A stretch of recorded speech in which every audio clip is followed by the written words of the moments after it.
बिस्मिल्लाहिर्रहमानिर्रहीम। शुरू करते हैं हम पाक परवरदिगार के नाम से जो पूरी कायनात को पालने वाला है, इसके अलावा भी इबादत के लायक नहीं। अच्छा जी डियर स्टूडेंट्स, आज हम सेकेंड ईयर बायोलॉजी चैप्टर 20 का जो नेक्स्ट लेक्चर है उसे स्टार्ट करते हैं। और topic name is one gene one polypeptide.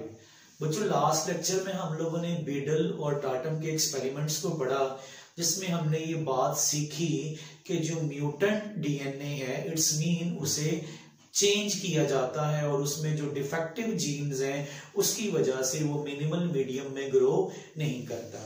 इसी चीज को हम फर्दर प्रोसीड करेंगे। तो कहते हैं Beadle and टाटम isolate the mutant strain of arginine with a defective form of enzyme. अभी हम इस एग्जांपल से इसको डिस्कस करते हैं। These mutations were always located the specific defective form of enzyme। जारी सी बात है बेटा, एंजाइम जीन्स की वजह से बनते हैं और वो जीन जो डिफेक्टिव होगा उसकी वजह से एंजाइम का एक्ट जो है वो भी डिफेक्ट होगा। Also found at the different site of chromosome for the synthesis of enzyme because chromosome पर genes control the protein और enzyme। फिर कहता है कंक्लूजन निकाला बीडल एंड टाटम ने। कंक्लूजन क्या निकाला? Genes produce their effect. Genes अपने इफेक्ट्स को प्रोड्यूस करते हैं by specifying the structure of enzyme that each gene encode the structure of one enzyme. इसी रिलेशन को तो हम बोलते हैं one gene one polypeptide chain. This relationship called as the one gene one polypeptide chain because many enzyme contain the multiple proteins and polypeptide subunits। बहुत से enzymes ऐसे होते हैं प्यारे बच्चों जो लार्ज इन साइज होते हैं, उनके पास प्रोटीन और पॉलीपेप्टाइड सब यूनिट्स होते हैं। Each encode by a separate gene, जो कि एक सेपरेट जीन से इनकोडेड होते हैं। Enzyme also responsible for catalysing the synthesis of all parts of an organism. अच्छा बेटा, फर्दर हम इसको डिस्कस करते हैं। हम कहते हैं also responsible for the assembly of nucleic acid, proteins and carbohydrates and lipids.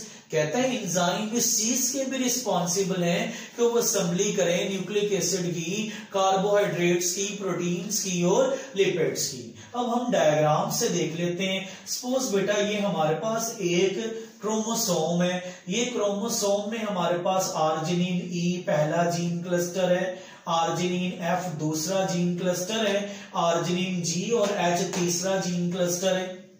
जो आर्जिनिन ई है वो एंजाइम ई जनरेट करता है, जो आर्जिनिन एफ है वो एंजाइम एफ जनरेट करता है, जो आर्जिनिन जी है वो एंजाइम जी जनरेट करता है और जो आर्जिनिन एच है वो एंजाइम एच जनरेट करता है। तो ये आर्जिनिन एक एंजाइम है जिसके डिफरेंट पार्ट्स हैं। तो कहते हैं हम रिएक्शन में देखते हैं, एक ग्लूटामीन एक अमाइनो एसिड है जो कि सबस्ट्रेट के तौर पे इसको तोड़ने के लिए एंजाइम ई आएगा और ये तोड़ेगा ग्लूटामीन को, तो वो कन्वर्ट होगी ऑर्निथीन में। ऑर्निथीन को तोड़ने के लिए एंजाइम एफ आएगा, फिर ऑर्निथीन की ब्रेकडाउन होगी तो सिट्रोलिन बनेगा, सिट्रोलिन की ब्रेकडाउन के लिए एंजाइम जी आएगा, फिर आर्जिनोसक्सिनेट बनेगा, आर्जिनोसक्सिनेट की ब्रेकडाउन के लिए एंजाइम एच आएगा, तो फिर एट द एंड हमारे पास बनेगा आर्जिनिन एंजाइम। यही वो एंजाइम था जो न्यूरोस्पोरा में डिफेक्टिव हो गया था ड्यू टू एक्स-रेज रेडिएशंस। तो वो कह रहा है अगर ये डिफेक्ट होगा तो ये सारा का सारा प्रोसेस जो है ना वो किसी काम का नहीं होगा।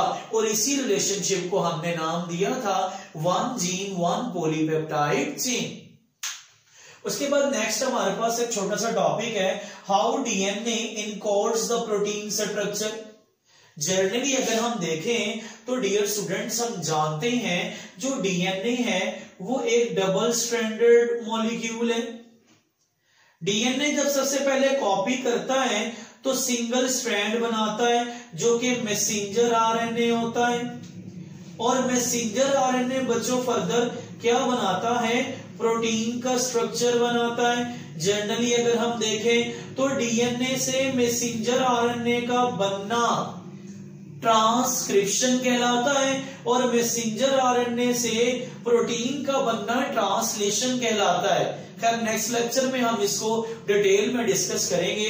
इन 1953 English biochemist F Sengar describe the complete sequence of insulin. इसने इंसुलिन का कंप्लीट सीक्वेंस इंट्रोड्यूस करवाया जिसमें टोटल 51 अमाइनो एसिड्स थे। Very first time demonstrate the protein consists of the definable sequence of amino acids। और साथ ही साथ प्यारे बच्चों ये बात भी बताई all enzymes and proteins are strings of amino acids। तमाम एंजाइम और तमाम प्रोटीन अमाइनो एसिड्स के स्ट्रिंग्स हैं around in a certain definite order. अच्छा बेटा, अब हम फर्दर इसको एग्जाम्पल के साथ डिस्कस करते हैं, लेकिन उससे पहले हम जो वर्नन इंग्रम है उसकी वर्किंग को डिस्कस करेंगे। In 1956 discover the molecular basis of sickle cell anaemia.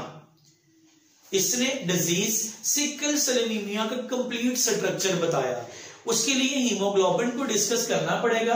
कहते हैं जो नॉर्मल हीमोग्लोबिन की बीटा चेन है ना, हम जानते हैं हीमोग्लोबिन में 4 चेन्स होती हैं बच्चों, 2 अल्फा चेन होती हैं, 2 बीटा चेन होती हैं। तो हम बात कर रहे हैं बीटा चेन की। Each beta chain the number 6 amino acid, first amino acid valine, second amino acid histidine, third amino acid leucine, fourth amino acid threonine, fifth amino acid proline and sixth one is glutamic acid। Normal haemoglobin की beta chain का छठा amino acid glutamic acid है, but sickle cell anaemia में ये glutamic acid replace हो जाता है valine के साथ।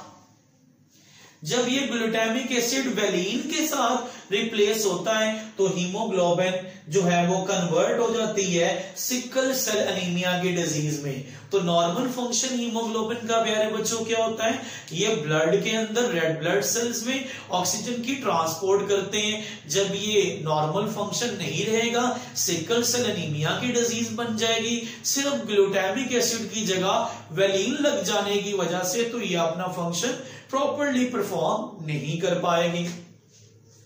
तो unit of hereditary, these experiment help us to understand the unit of hereditary sickle cell is due to mutation change in a genes। Example के तौर पे sickle cell anaemia position that causes the glutamic acid change with valine। तो ये बात अभी हमने ऊपर diagram में भी देखी कि ग्लूटामिक एसिड जो है वो वेलिन के अंदर कन्वर्ट हो जाता है। तो प्यारे बच्चों ये हमारा आज का लेक्चर था। इसमें किसी भी किस्म का कोई क्वेश्चन, कोई प्रॉब्लम, कोई मसला है तो बच्चों आप लोग पूछ सकते हैं, कमेंट सेक्शन में आप क्वेश्चन कर सकते हैं। अगर मेरी वीडियो आपको पसंद आए तो इसे लाइक करें, सब्सक्राइब करें और बेल आइकन को प्रेस करें ताकि हर नई आने वाली वीडियो पर वक्त आप तक पहुंच सके।